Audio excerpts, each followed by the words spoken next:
With over 300 million records sold as a member of the Beatles and an additional 67 million as a solo artist, Sir Paul McCartney has little left to prove in the music world.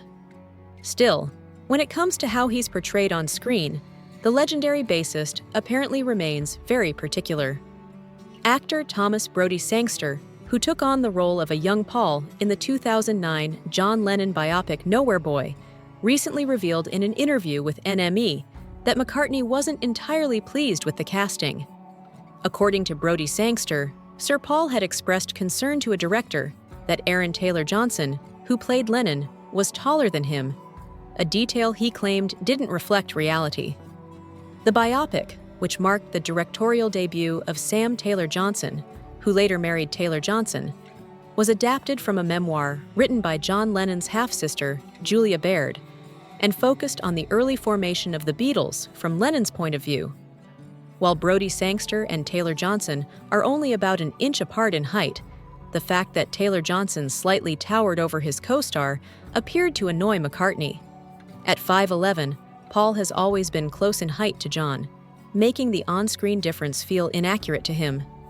This attention to physical details has resurfaced in light of a bold new cinematic venture. A 4-part Beatles film series directed by Sam Mendes, set to debut in 2028.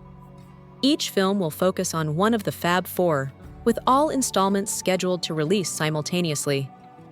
The ambitious project, backed by the band's own company, Apple Corps, has already generated enormous buzz, and questions about how the real-life Paul might feel about the latest round of casting.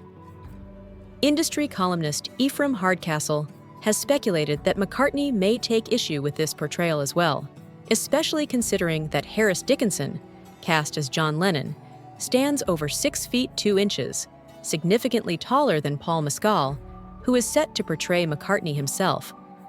While Mescal is a closer match in height to the Beatles legend, the height contrast between the two could again spark Paul's disapproval, particularly given his history of being sensitive to such portrayals.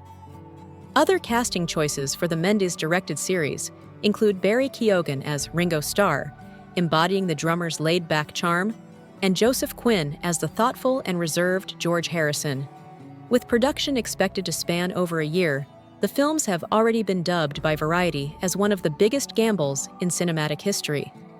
Mendes, best known for helming Bond blockbusters Skyfall and Spectre, believes the Beatles' story is far too vast and culturally significant to be confined to a single film or reduced to a streaming miniseries. Inspired by the Marvel Cinematic Universe, he envisions 4 interconnected narratives tracing the journey of each Beatle, from post-war Liverpool to the smoky clubs of Hamburg, and ultimately to their meteoric rise as arguably the most influential pop band the world has ever seen.